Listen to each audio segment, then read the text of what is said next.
আসসালামু আলাইকুম।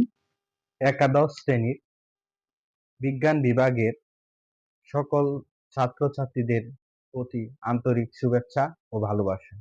আজকে রসায়ন বিষয়ক প্রথম পত্রের প্রথম অধ্যায়ের কিছু আলোচনা করব।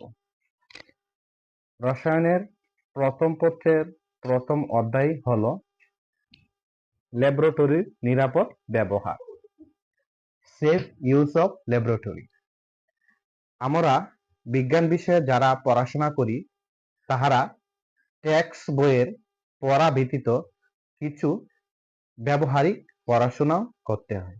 এই ব্যবহারিক পড়াশোনাগুলো ল্যাবরেটরিতে অংশগ্রহণ করে শিখতে হয়। ল্যাবরেটরিতে অংশগ্রহণ করার পর আমাদের কিছু করণীয় এবং ব্যবহার বিধি মেনে তারপর শিক্ষার প্রয়োজন। ল্যাবরেটরিতে প্রবেশের পূর্বে আমাদের কিছু পোশাক এবং নিয়ম আছে যেগুলো আমরা খুব যত্ন সহকারে প্রয়োগ করব। তা না হলে খুব বিপজ্জনক হতে পারে। আমাদের এপ্রন, নিরাপদ হ্যান্ডগ্লাভস, মাস্ক, গগলস এবং অগ্নি নির্বাপক যন্ত্র নিয়ে যেতে হবে। কারণ ল্যাবরেটরিতে বিভিন্ন ধরনের অ্যাসিড প্রয়োগ করা হয়।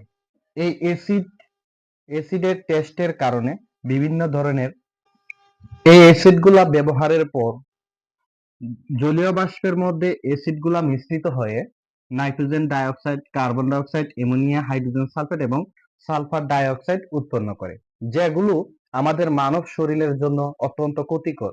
তাই মানব শরীরকে রক্ষা করার জন্য আমাদের এপ্রন, নিরাপদ হ্যান্ডগ্লাভস, মাস্ক, গগলস, অগ্নি নির্বাপক যন্ত্র নিয়ে তারপর ল্যাবরেটরিতে প্রবেশ করা উচিত। আর না হয় এগুলো যদি নাকে, মুখে এবং শরীরের কোনো অঙ্গে প্রবেশ করে তাহলে শরীরের খুব ক্ষতি করবে। তাই ল্যাবরেটরিতে প্রবেশের পূর্বে অবশ্যই সতর্কতার সহিত প্রবেশ করা উচিত। তাই সর্বশেষ কথা হলো এই নিয়মগুলো মেনে তারপর ল্যাবরেটরিতে প্রবেশ করব।